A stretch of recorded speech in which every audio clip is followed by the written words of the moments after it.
Chansu, part-time plant cutter, full-time daydreamer, was just trying to survive on a ruined Earth where jobs suck, dreams are overpriced, and dinosaurs occasionally crash the weather report.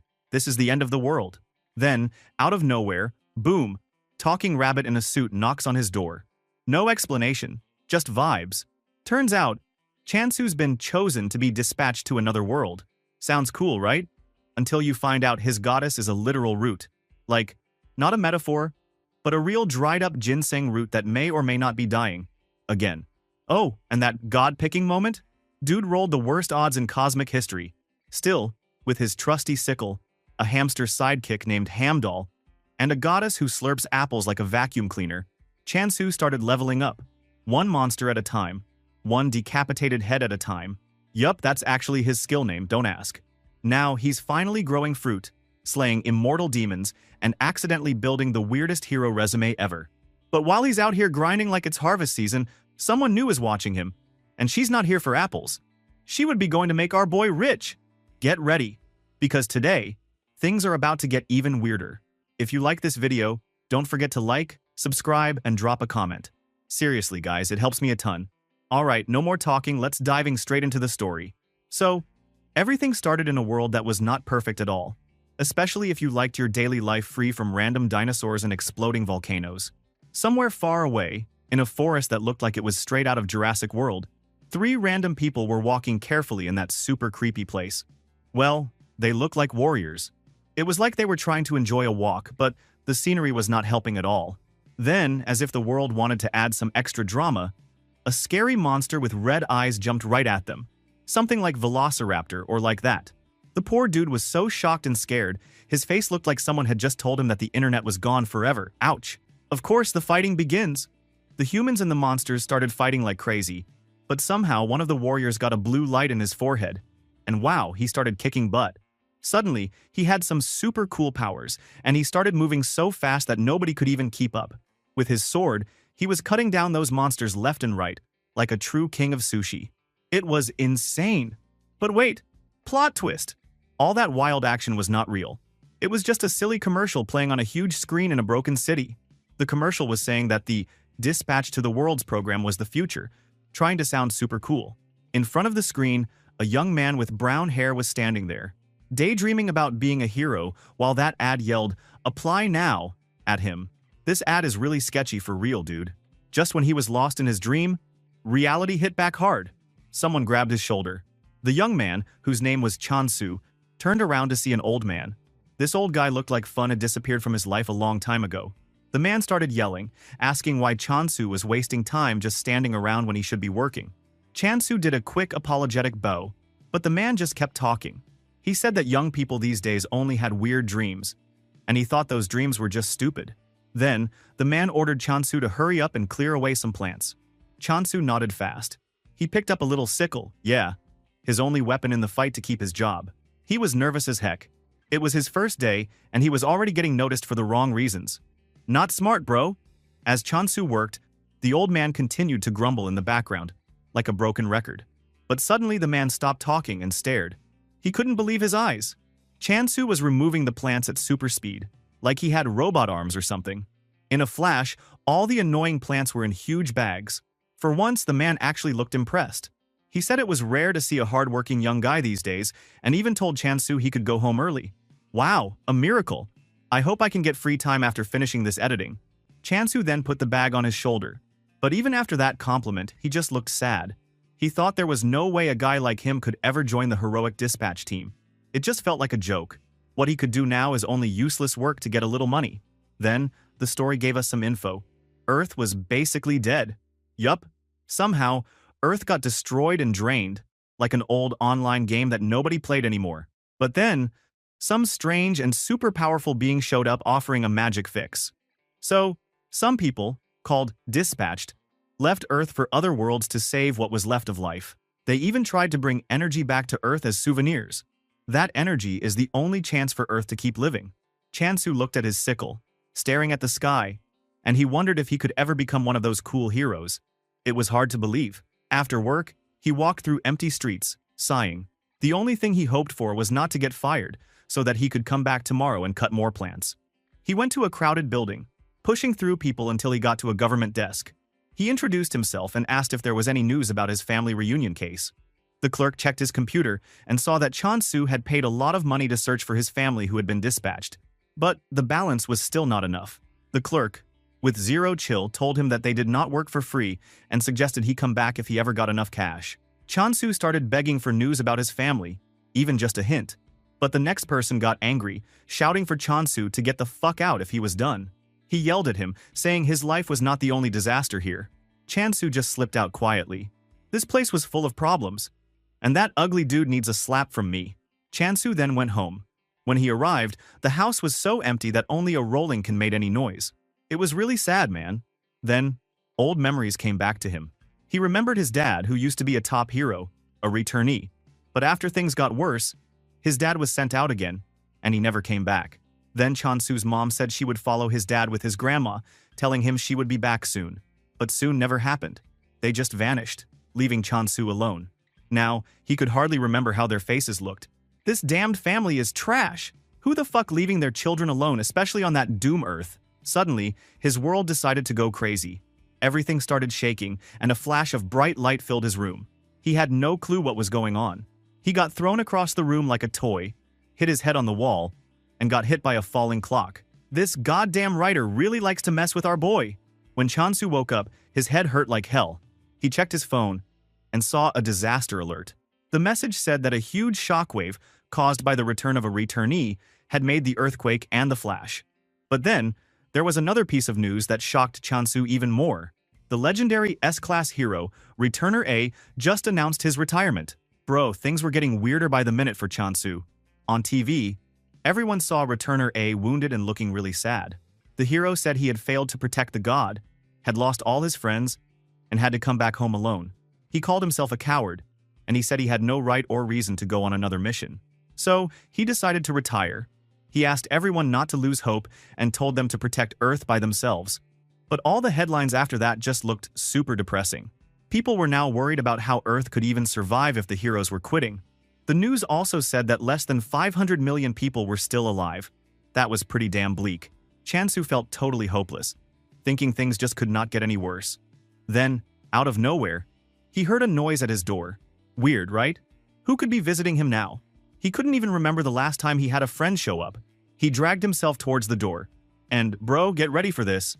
There was a rabbit in a sharp suit, standing there like a boss and asking politely if Mr. Chon-Su was home. Chon-Su thought it had to be the craziest prank ever. But he couldn't handle it, and he fell down screaming, scared out of his mind. Seriously? A talking bunny at the end of a crap day? Nobody would be ready for that. The rabbit was trying his best to calm Chon-Su down.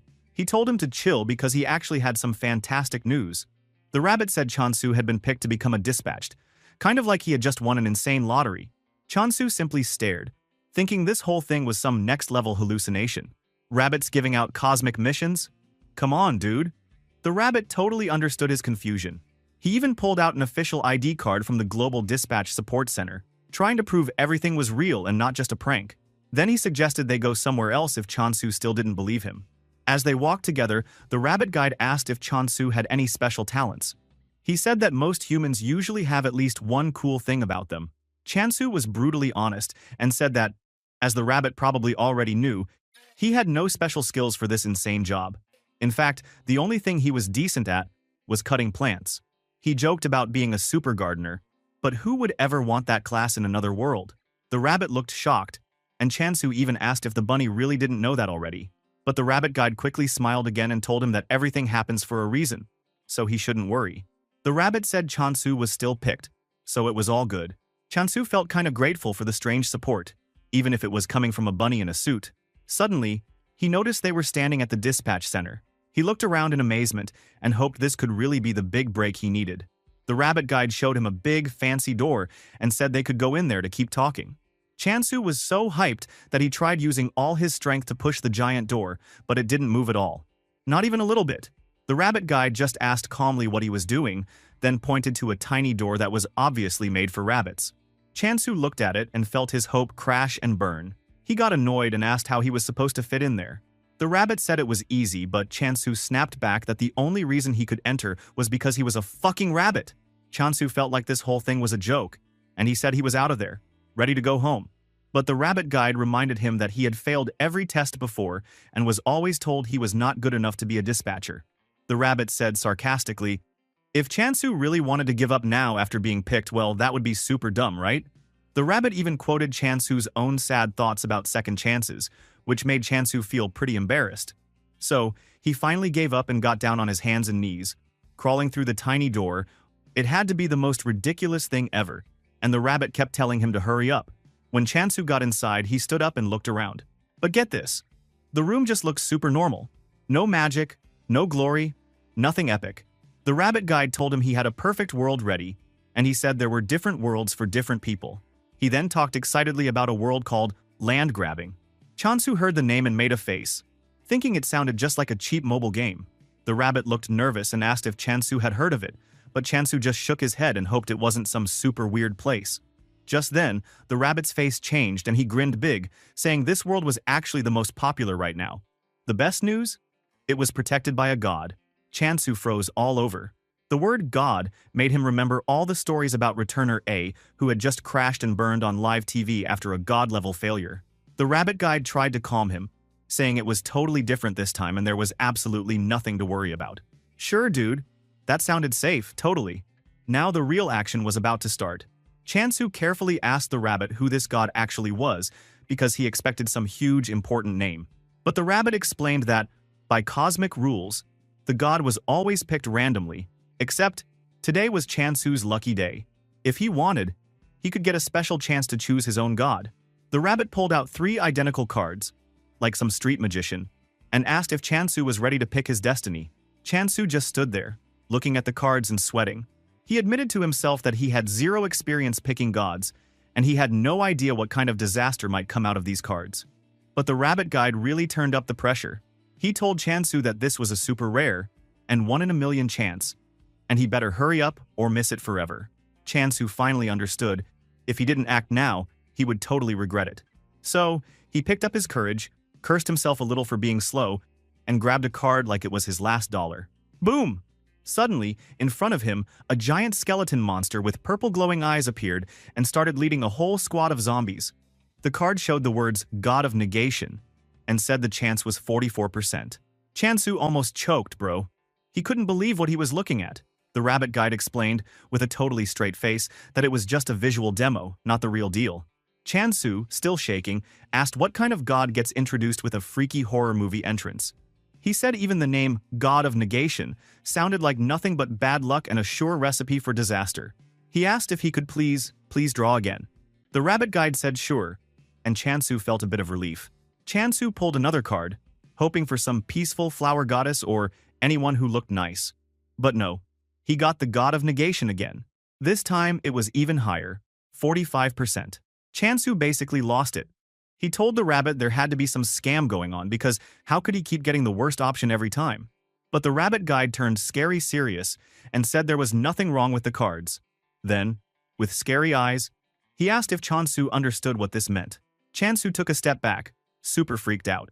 The rabbit guide announced this was really, truly his last try and told him to pick wisely. Chansu closed his eyes and begged for any miracle. He picked his final card. Suddenly, a warm green light wrapped around him. Chansu opened his eyes and, for once, he got a new card. This time it was the Goddess of Abundance, Giselle, with a crazy rare chance of 0.000000001%. The card's effects didn't sound super flashy, but Chansu felt like he had just discovered gold. He instantly started daydreaming about what the goddess would look like. Probably gorgeous, right? So you can imagine, he had this dumb, dreamy look on his face. But the rabbit just stared at him in disgust and said his face was gross. There was a long, awkward silence. Suddenly, the rabbit asked if Chansu wanted a last chance to draw again. This surprised Chansu. He said the rabbit just said it was his final try, so what was going on? He asked what would happen if he accepted the current card with the goddess. Well, dude, this is where the real catch showed up. Because if Chansu wanted to roll with the goddess, he had to start his crazy mission right now. The rabbit started a whole sales pitch. He said that if Chansu accepted, he could become more than just a sad dispatched. He could climb up to become a legendary hero, a true returnee, and maybe even Earth's #1 savior. Not bad, right? The rabbit finished with a big grin and told Chansu to make up his mind, because his future could start right here. Chansu did some hard thinking for a few seconds. But let's be real.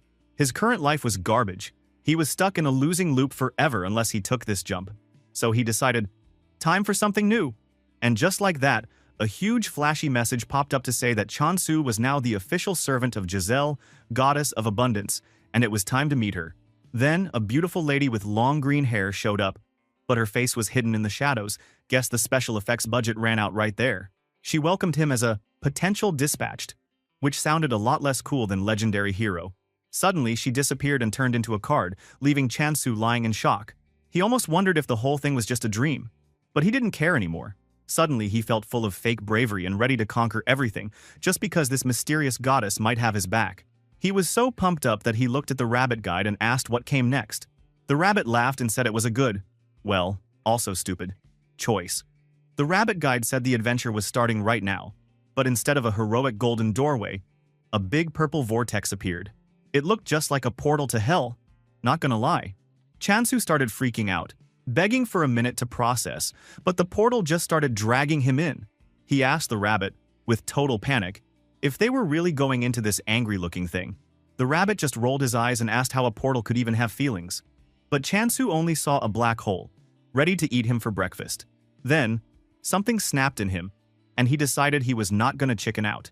He would show everyone that he wasn't just some loser. As he bravely prepared to step in, the rabbit guide gave him a huge kick. Bam! Chansu went flying right into the portal. He fell, screaming every curse he knew at the fluffy little guide, while the rabbit waved from outside, acting like it was totally normal. The rabbit face is like saying, "Good luck, brave hero."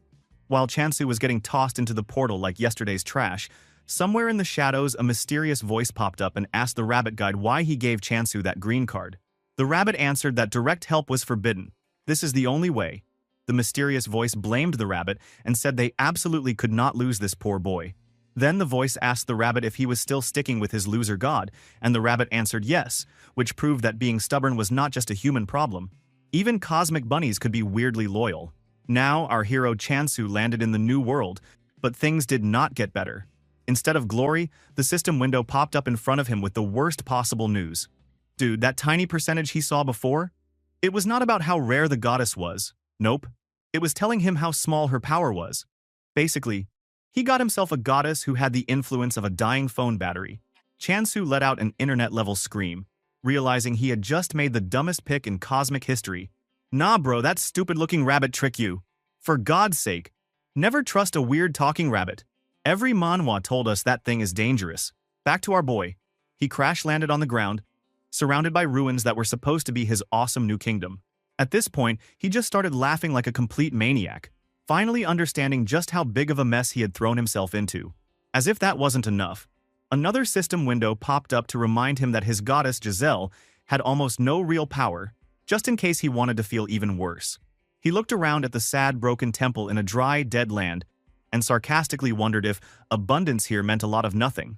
Another system alert appeared, officially welcoming him to land grabbing and appointing him as the Apostle of Abundance. His first mission? Secure as much land as possible through territory capture. Chansu noticed the spelling error when calling the goddess and wondered if his goddess was so weak that even the system didn't know it existed. But hey, it was too late to go back right now. He realized he couldn't just sit and mope forever and decided to go explore. Maybe, just maybe, he'd find this amazing goddess. While he looked around the wasteland, something familiar caught his eye. A sickle, lying on the ground like it had been waiting for him. He picked it up and somehow felt comforted, like meeting an old pal from his terrible Earth life. But then, the universe decided to give him a heart attack. A huge creature with scary, glowing eyes appeared behind him. Chansu completely froze, thinking his short adventure was about to end before it even started. He freaked out. How could a monster show up before he even met his goddess boss? He bravely raised the sickle, ready to fight for his sad new life. But surprise! The monster turned out to be a tiny hamster, shaking with fear and looking like its whole world just ended. Chansu looked at the trembling hamster and wondered how something this cute could be called a monster. It looked more like it was about to faint than attack. For a second, Chansu thought maybe the system would reward him for catching monsters, even if they were cute. So he tried to look dangerous, and the hamster freaked out even more, waving its tiny arms and crying. Chansu felt bad for it and decided not to hurt it. After all, who wants to be the guy who fights a hamster? He even admitted it was kinda adorable. The little hamster ran away but then stopped a bit down the path and looked back, almost as if it wanted Chansu to follow. Well, with no better options he did just that, wondering if this was the weirdest tour guide ever. And man, that hamster was fast. Chansu ran after it, worried about what kind of fresh disaster he was headed for this time. The hamster finally led him to a small, beautiful waterfall. Chansu was so relieved, he felt like he'd just found treasure. He filled his bottle with the clean water. Might be the only abundant thing he ever got here. After sitting down to rest, he asked the hamster if it lived there, and even asked if it knew about the goddess of abundance. But the hamster ignored him, busy cleaning its own fur. Yeah, having a real conversation with this tour guide was impossible. Just then, the hamster made a noise like, "Yo, the adventure isn't over yet." So Chansu stood up, ready for surprise number 294. This time, the hamster led him to a massive ancient tree. Chansu stopped for a moment to admire it, until he realized the tree was completely dead. It looked just like the sad trees back on ruined Earth, but somehow, he felt like stepping on something, and saw a weird thing sticking out of the ground near the tree's base. When he checked, it was a shriveled old ginseng plant. He wondered why anyone would leave a plant like this in such a hopeless place. Suddenly, the hamster freaked out as if it had seen a ghost. The hamster held that poor ginseng and cried like the world was ending. Chansu joked, asking if the root was the hamster's best friend or something. Just then, a system window popped up, congratulating him for finding the god of the region. Chansu looked around in total confusion. Where the hell was this goddess he was supposed to find? The hamster started attacking his foot, really trying to get his attention. Chansu got annoyed and told the hamster he was busy searching for a god right now. The hamster only screamed louder and tried even harder to let him know that something big was going on. The hamster acted like he was some sort of god and then pretended almost to die. Not gonna lie, that was pretty cute. Finally, Chansu realized he might actually understand what the hamster was trying to say, but was it possible? Was this what he thought it was? As he stared at the withered ginseng root, a thought hit him hard. Could this dried-up veggie actually be the goddess herself? No way, he tried to convince himself. He was promised a goddess of abundance and beauty, not some ancient plant that looked straight out of Grandma's kitchen. But then, the ginseng root started to glow with a faint green light. It reminded him of the goddess image he had seen, and then the hamster pointed out a tiny warning below the picture. This image may differ from the actual product. That was one hell of a fine print, dude. Chansu dropped to his knees, realizing the universe was calling him a massive idiot. Only now did it hit him. The game wasn't random at all. The whole thing about percentages and land grabbing explained the power of every god. More land, more influence. Simple as that. He had waved off the God of Negation cards, thinking they were just a glitch, but they were actually literal tickets to mega power. Bro, he could literally be like Sung Jin Woo from Solo Leveling.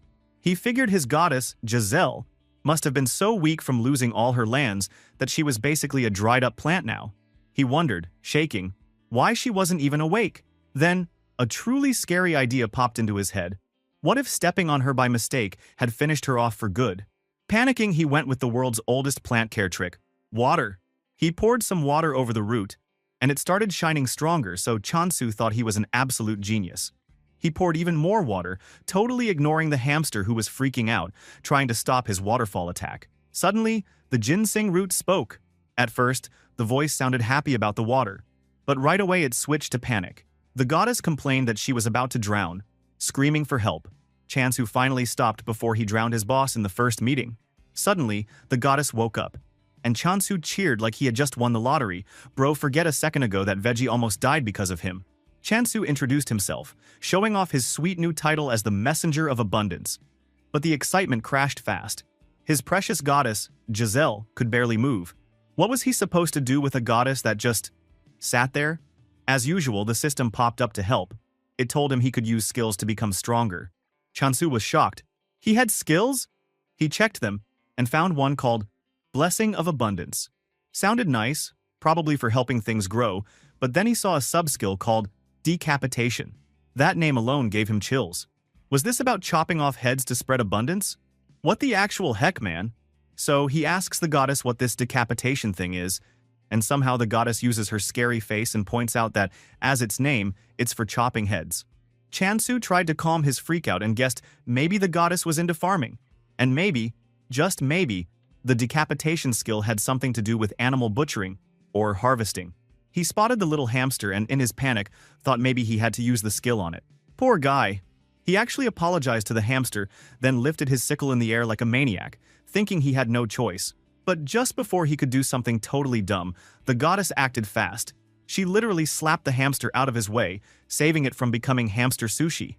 Chansu defended himself, saying he didn't want to do it, but he thought he had to because of abundance. Super lame excuse, bro. The hamster was now shaking and hiding behind the goddess for safety. Then it got scary. The goddess and hamster both screamed and pointed behind Chansu. He turned around and saw his real problem, a giant monster made of black slime with two evil glowing eyes. Now that was a real threat. Both the goddess and the hamster were paralyzed with fear. Chansu realized how wrong he'd been. This was the enemy, not the little hamster. Even though he was terrified, he held onto his sickle, ready to give it his best. As he charged the slime monster, the system suddenly highlighted its weak point. All bright and easy to spot. It was like in the game. A new message said he could use the decapitation skill now. Chansu went for it. One big swing with the sickle, and bam! He chopped the slime monster right in half. Game over for Mr. Slime. Both the goddess and the hamster were shocked at how epic that attack was. Victorious, Chansu rushed to check if his goddess was okay. Real hero vibes now, especially since just moments ago he'd nearly turned the hamster into lunch. The hamster, bless its fuzzy soul, was still trying to protect the goddess. Chansu felt terrible, got down on the ground, and apologized deeply, asking if the two of them could ever forgive their boneheaded messenger. The hamster seemed to forgive him. Either that or it was way too scared to hold a grudge. Chansu was grateful and decided to give the hamster a name, Hamdal. He asked if it liked the name, saying they were a team now, and Hamdal actually looked pretty happy about it. Then, as always, the system popped up to give a status update. Thanks to the decapitation skill, the monster's head had been offered as a sacrifice, and Chansu now had a hunt score of 1 for immortal demons. He thought the name Immortal Demon was kind of a flex for a monster that went down so fast, but okay. The system explained that offerings were directly connected to the goddess's well-being. Turning to the goddess, Chansu saw with his own eyes that she actually looked better now, more alive and colorful.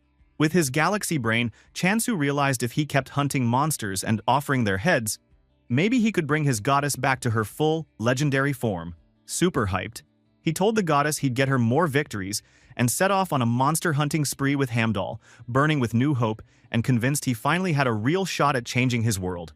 Dude, Chansu was on a roll now. He stopped at a cool spot with those scary monsters earlier, and like clockwork, another system window popped up. This time, it told him he had some mystery points to use, but with the special note that he couldn't sell or trade them. He wondered when he'd even pick these points up, but hey, free stuff is free stuff, so he wasn't going to complain. He found himself in an area full of monsters, and he knew what he had to do. These monsters were moving so slowly, it was like they were just out for a Sunday stroll. With his confidence at max thanks to his powerful decapitation skill, he went to work. He wiped out a whole group of monsters with almost no effort at all. A new system message appeared, confirming that monster hunting really did bring him points. Happy with how awesome he was, he decided to challenge himself and go for 100 monsters just because he could. After a while, Hamdal was chilling on his shoulder, looking proud and cute as if he'd done most of the hard work. When he finally hit 101 monsters, he was still thinking about why these so-called immortal demons had such a cool name, but died like total noobs. He decided to figure out the mystery later.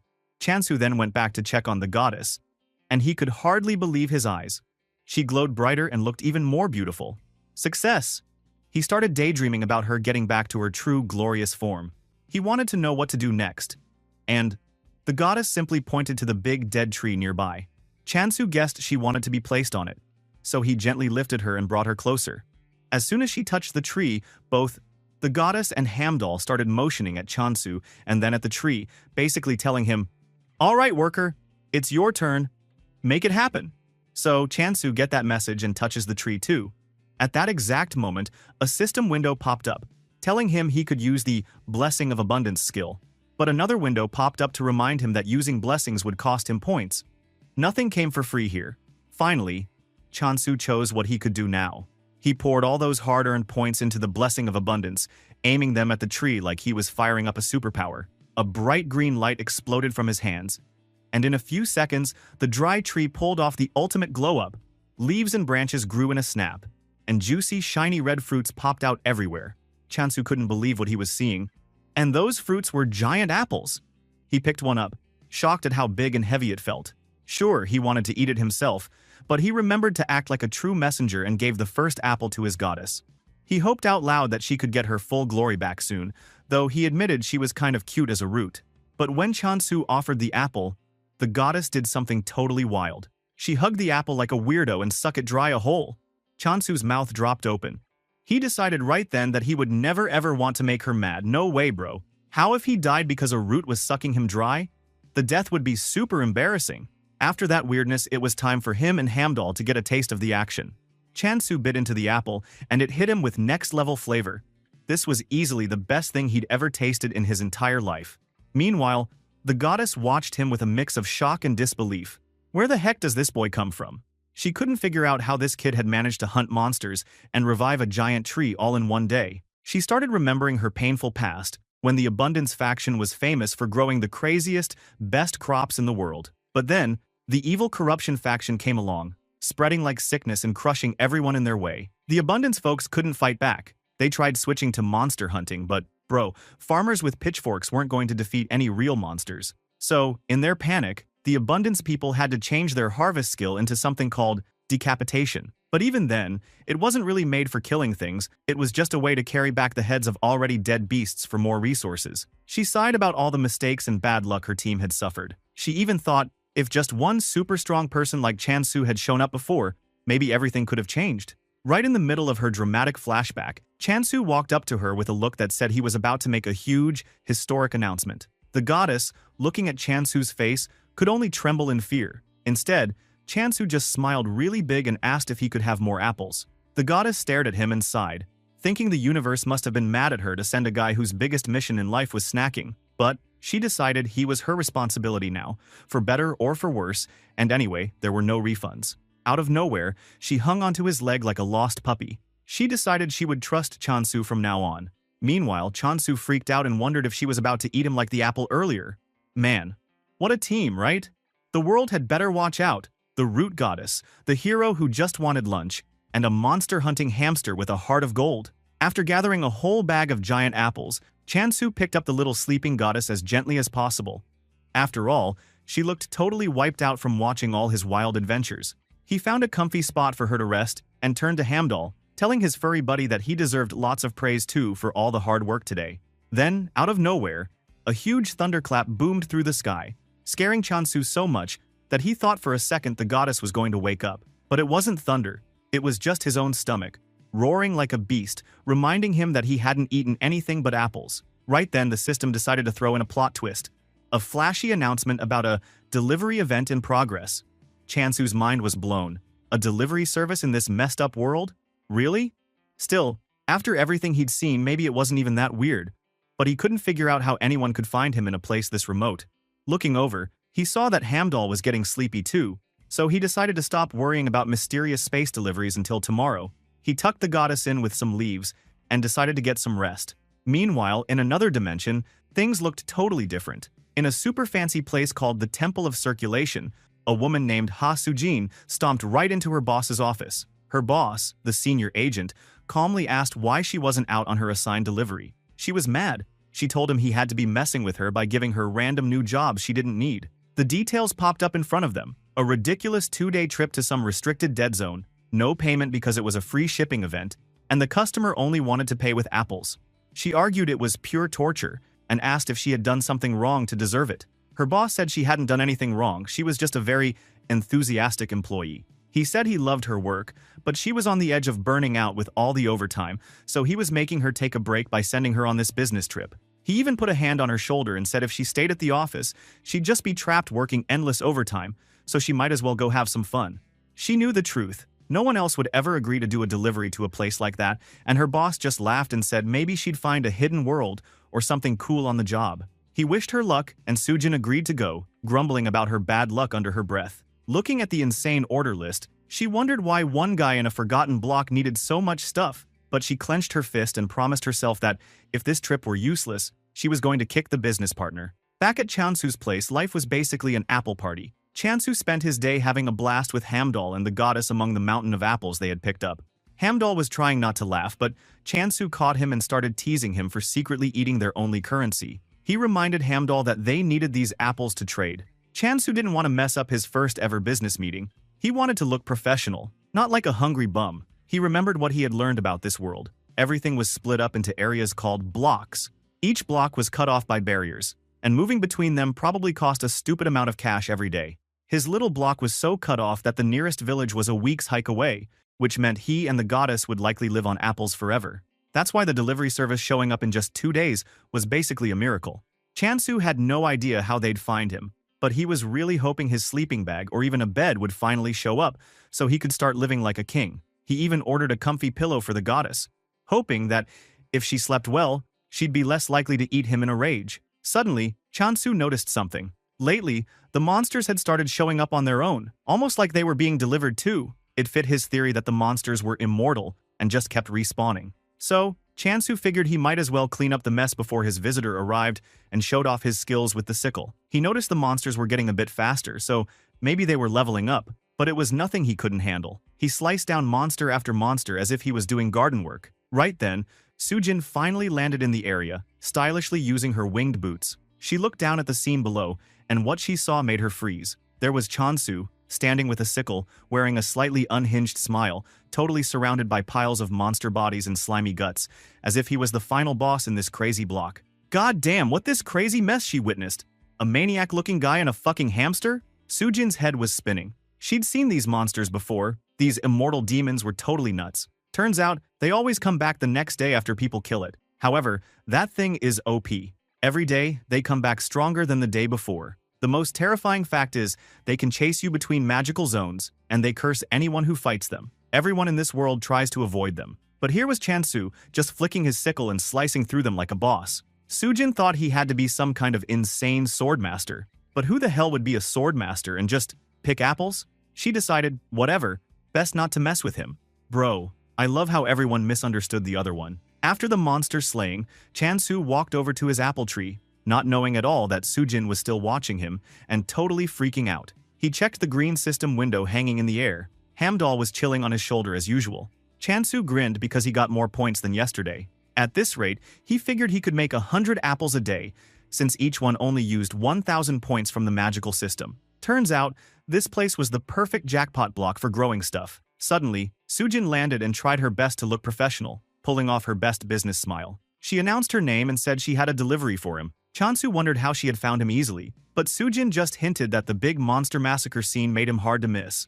In Sujin's mind, she decided, one more time, not to let her guard down with this strange apple farmer. But then she saw Hamdal, who was just sitting there looking all wobbly and adorable, and everything changed.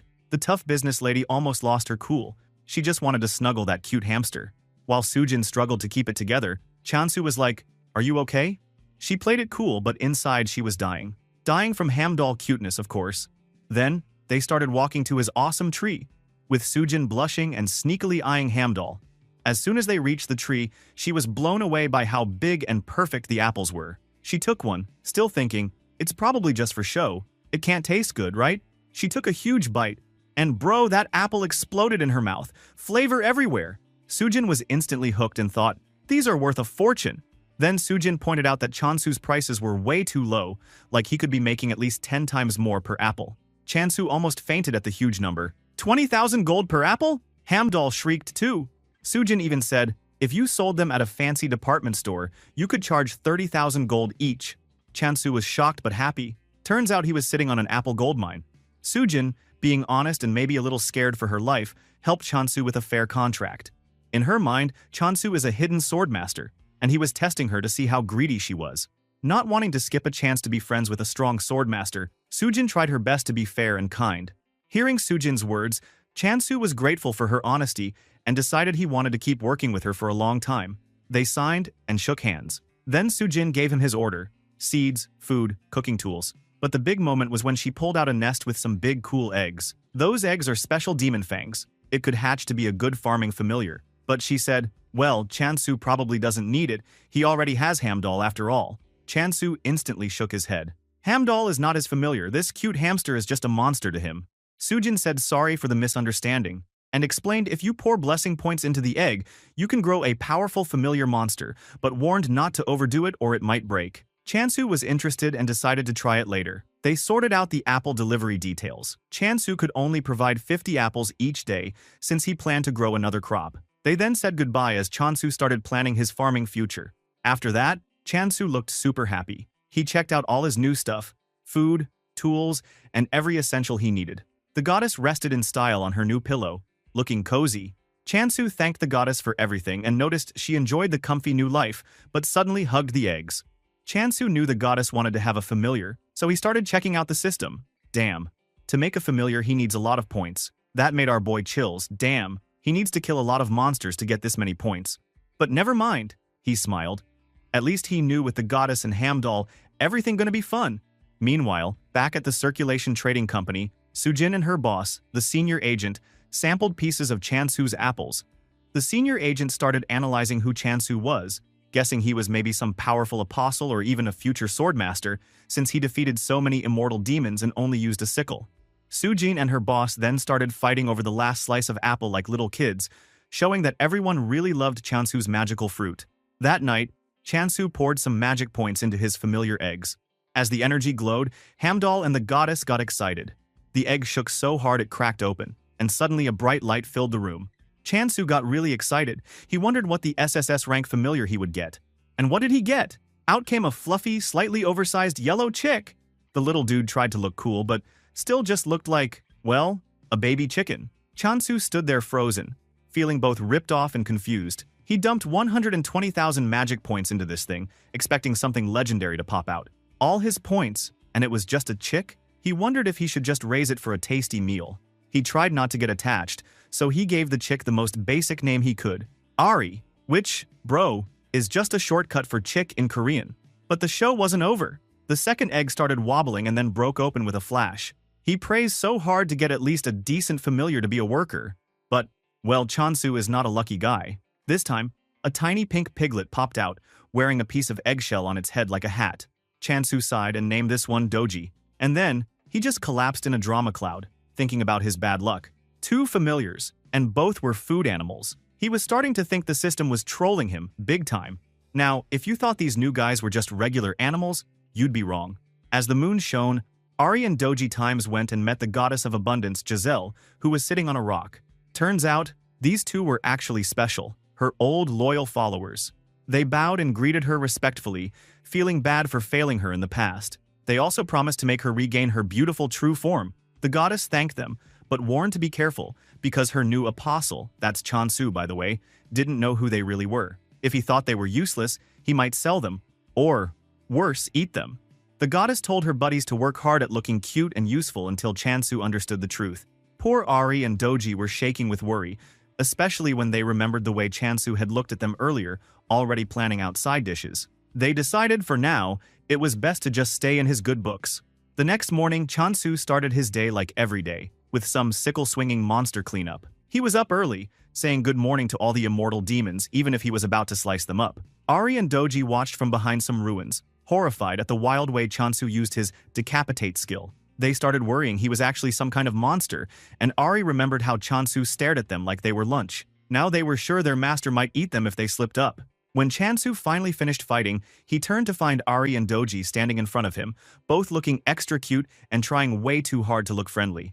Ari wobbled along with Doji, saying, "Thanks for your hard work, Apostle, and good morning," while giving him a towel. Chansu said thank you and gave them some apples to eat. Doji dove face first into a plate of apple slices that Chansu offered, while Ari tried to act cool and smart. Looking at the pig eating apples, Chansu just smiled and said he remembered a trend when people gave pigs fruit to make them tastier. He wondered if Doji would taste better afterward. Hearing that, Ari was shaking like crazy. He ended up panicking about Doji turning into apple-flavored meat and urged him to stop eating. But that pig wouldn't stop. Chansu tried to give Ari the same apple, but he tried his best not to eat it. Especially since, how the fuck did Chansu give him an apple worth 500 points, the normal amount an apostle earned in a day? No, he wouldn't fall for it. But when Chansu poured some grains, Ari couldn't stop himself. His body suddenly went to the grain and started eating, while still shaking like crazy. In the end, his instinct to eat overcame his instinct to survive. He secretly promised himself not to become fried chicken. Not today. Later, Chansu gave a quick farming class to his new team. Doji would dig up the ground, Ari would plant the seeds, then together they'd water and use the goddess's blessing. When it was time to harvest the first black beans, Ari tried to sneak off and collect the shiny beans just for himself.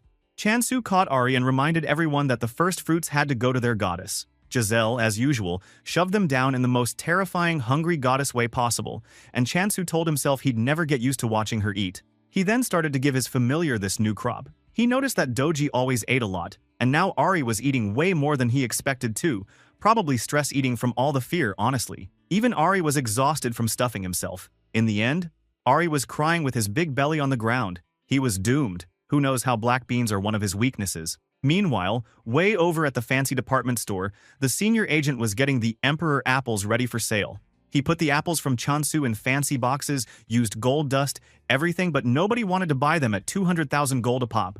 It was like a gold-plated fruit no one could touch.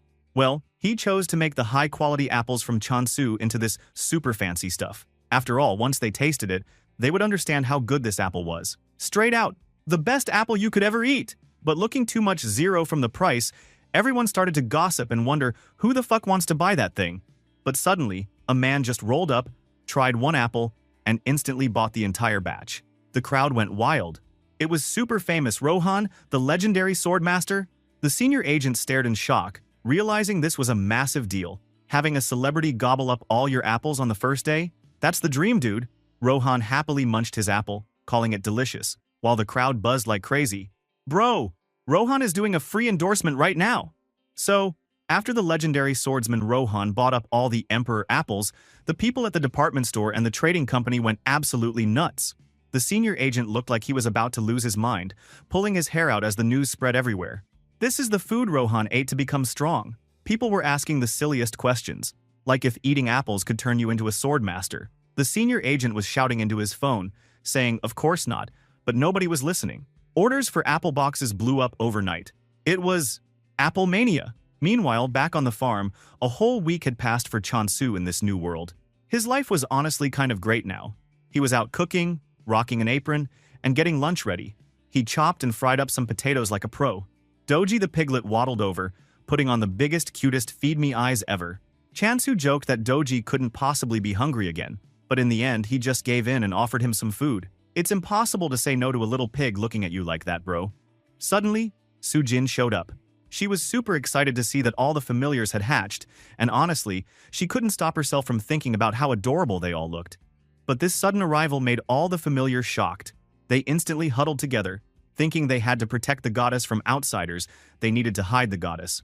Meanwhile, Chansu, oblivious as ever, just smiled and asked Sujin what brought her to his block. With a big grin, she told him the news. The apples had completely sold out at 200,000 gold each for 2 days straight. Chansu nearly fainted. He did some quick math and realized, with his slice of the profits, he could be raking in millions a day. He even started dreaming of becoming super rich, playing the rich kid with the goddess and the familiar. He could gain 1 billion won in a year. With all the money, maybe finding clues about his lost family is not impossible. He looked at Sujin and wondered about those big sale commissions.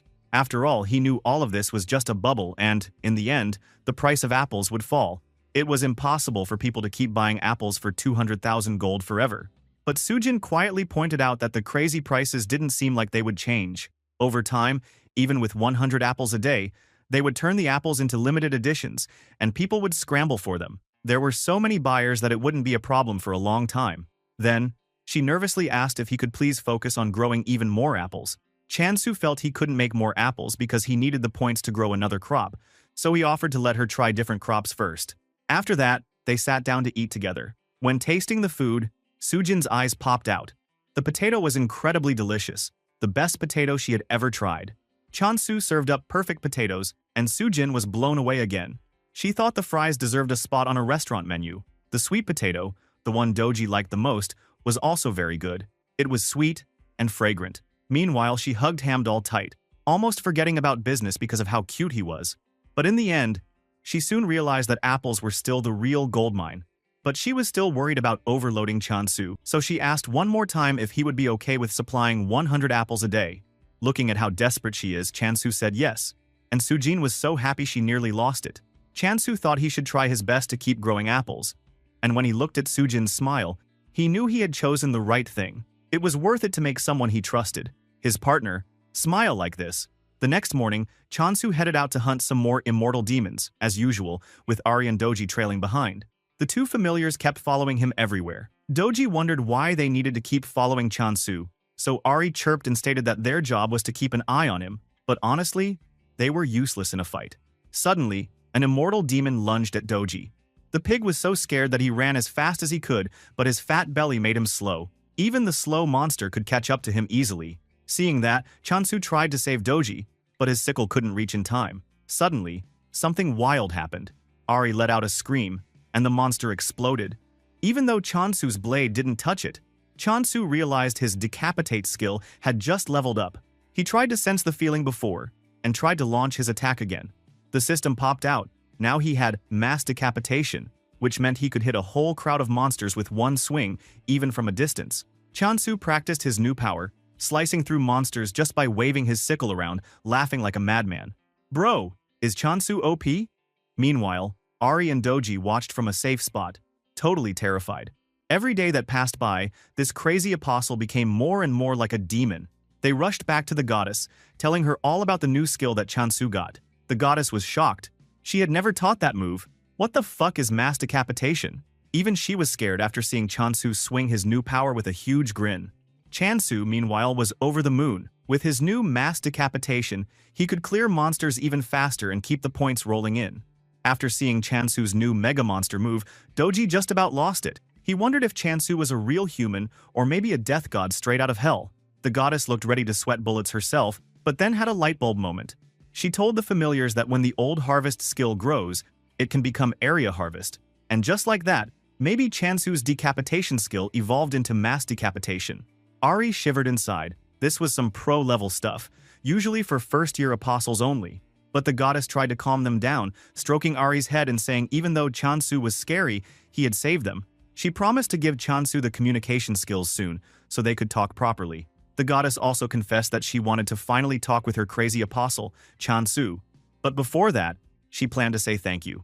When Chansu came, a floating green system window popped up with two shiny new skill choices, promise of abundance or communication.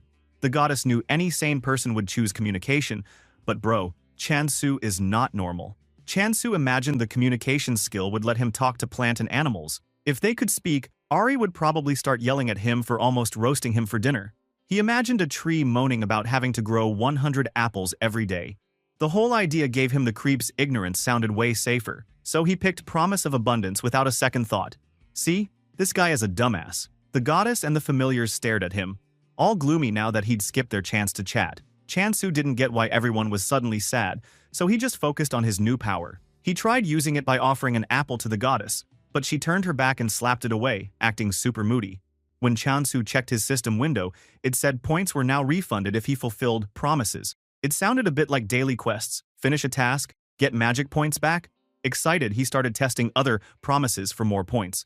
I'm gonna pinch Hamdall's cheeks, Hamdall squeaked in terror. With that, he really got a point. Suddenly, Sujin came charging down the street, nearly tripping over herself. She saw Chansu and warned him that disaster was brewing. Sujin told him that, because of the apple craze, thousands of people made reservations, and now raiders were going to target his apple block. She begged him to hurry up, conquer new blocks and build some gates before everything was stolen or wrecked. Chansu realized that if anyone attacked and he lost the block, it wouldn't just be the apples gone, but the goddess's whole faction would be finished. Sujin explained he needed to make his territory bigger and form connections and backing to have real protection. Chansu's mind was racing. Yeah, if he conquered the nearby blocks and added gates, it would make everything safer and deliveries even faster. But he still wasn't sure why all this was happening. Sujin answered, Bro, Emperor apples are changing the world. There were actually rumors flying everywhere. Eat an Emperor apple and you'll get smarter, heal your body, become prettier, sleep better, even lose weight. Chansu's jaw dropped. Were people turning apples into miracle medicine? But Sujin said, even if people can only get one apple per person, already 5,000 folks lined up for it, so more trouble was definitely incoming. Meanwhile, in a hospital, famous swordmaster Rohan visited mad scientist type Hong Unsu, bringing a box of Emperor apples as a present. Unsu bit into the apple and totally freaked out. He said it was the best tasting and nutritious apple in the world. Unsu called the shop and begged to buy more right away, but the shop told him they were all sold out. Rohan told him to hurry up and eat, but Unsu was frustrated they were gone. In the background, a nosy reporter took pictures, expecting a juicy story. A newsflash hit. Alchemist leaves hospital after eating an emperor apple. Is this apple a true panacea? Everywhere, people started believing the apple healed all illnesses and burned with curiosity. Back at the circulation trading company, the senior agent was about to have a meltdown. He slammed his desk and yelled at his phones. He was getting calls nonstop, reporters everywhere, people making wild claims about the apples. He screamed for the world to hear, "It's not a panacea!" Bro, there's no more hiding for Chansu now, not with legendary heroes, magic doctors, greedy customers, and armies of apple raiders on his trail. All he wanted was to farm in peace, but trouble kept following him. At least, Chansu was ready for more business, more farming, and maybe, with a bit of luck, turning his gang of nervous little animal friends into the best magical farm crew in all the worlds.